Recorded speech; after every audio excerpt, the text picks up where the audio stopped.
Hey everyone, before we dive in, do me a quick favor and hit that like and subscribe button.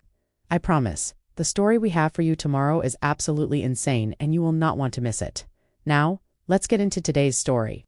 The phone call that shattered Rachel's world came on a Tuesday. Her brother David was dead. Rachel stood in her cramped Phoenix kitchen, the phone pressed hard against her ear as a detached voice explained there had been a hiking accident in the Hollywood Hills. David was gone. It didn't feel real. She hadn't seen her brother in nearly 3 years, not since he packed up his guitar and moved to Los Angeles with dreams of becoming a music producer.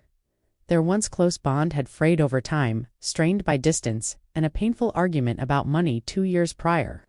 She'd been struggling, a single mom, trying to raise her 9-year-old son Tyler on an office manager's salary. She'd asked to borrow money, and David, for reasons she never understood, had said no. They hadn't really spoken since. She'd followed his life through the curated lens of social media, seeing posts that hinted at a glamorous LA lifestyle, which only deepened the sting of his refusal. A week after the funeral, a blur of grief and regret, another phone call came. This time, it was a lawyer from a prestigious LA firm. He explained that David had left a will and Rachel was the sole beneficiary. She was confused. David rented a small apartment, right?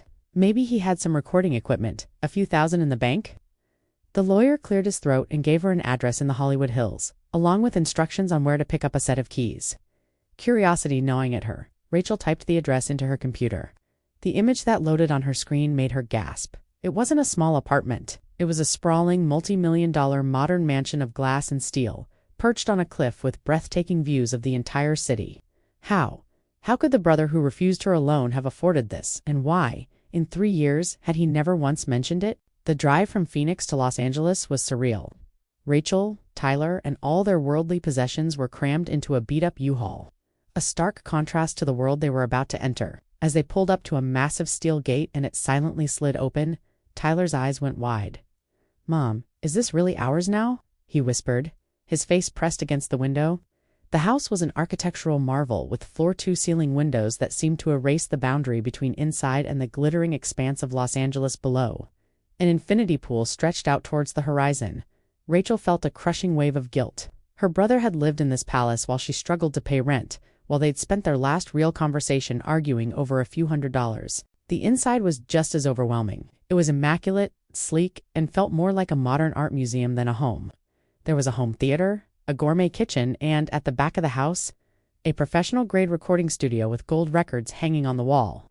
As they explored, a sense of unease began to creep in. One bedroom door was locked, and none of the keys on the ring the lawyer gave her seemed to fit in what was clearly the master bedroom. She found recent photos of herself and Tyler on the nightstand, pictures from years ago she didn't even know David had.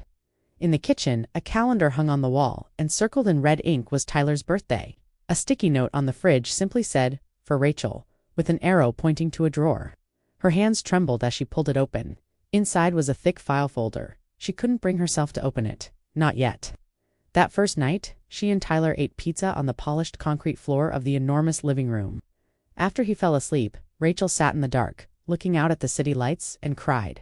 Overwhelmed by the ghost of a brother she realized she never knew at all. The next morning, with the California sun flooding the house, Rachel finally found the courage to open the file folder. It was filled with bank statements, showing regular, substantial transfers to an account she didn't recognize. Tucked inside were also 2 keys, meticulously labeled. One said Studio B. The other, ominously, just said, The Room. She went to the recording studio first. It was Studio B. The room was a creative sanctuary filled with state-of-the-art equipment and monitors displaying unfinished musical projects. On the main computer, a single folder sat on the desktop, labeled for Rachel, Play Me. Her heart pounded as she... David's face filled the screen. He looked older, tired, but his smile was the same. He looked nervous as he began to speak, explaining everything. He had made it big time. He'd become a highly sought-after producer, working with some of the biggest names in music. But the success came with a crippling price. Severe anxiety and depression that made him isolate himself from everyone, including her. He was deeply ashamed of his wealth, consumed by guilt that he had so much while she and Tyler had so little. That's why he'd said no to the loan. He was already planning something more. The bank statements in the folder weren't for a secret account. They showed anonymous payments he'd been making for the past year to cover Tyler's private school tuition and some of her medical bills she thought had been forgiven by the hospital. He explained that the locked room held what he'd been working on for the past 3 years, A project just for them. The key, he said, was in his office desk drawer. Shaking, Rachel rushed to the home office. One entire wall was a collage of photos of her and Tyler. She found the key and went to the locked door.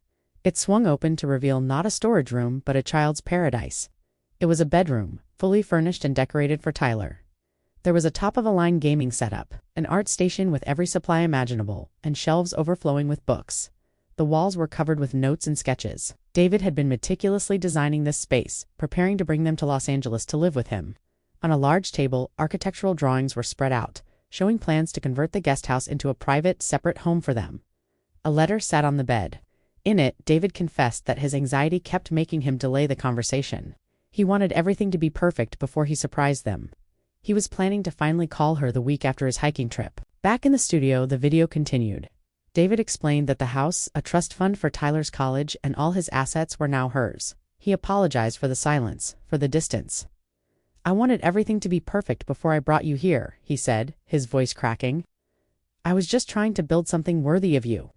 His final words were a hope that this house could be the home he always wanted to give them, and that Tyler would grow up knowing his uncle loved him more than anything. Rachel collapsed, sobbing. It wasn't abandonment. It was love, distorted by anxiety and a desperate need for perfection. He had been trying to build them a perfect life, and in the process he ran out of time. Later that evening, standing on the balcony with Tyler, looking out over the endless city lights, she wrapped her arm around him. "Your uncle loved you so much," she whispered, "and this is his way of making sure we're always okay." Thanks for watching, and don't forget to come back tomorrow for another incredible story.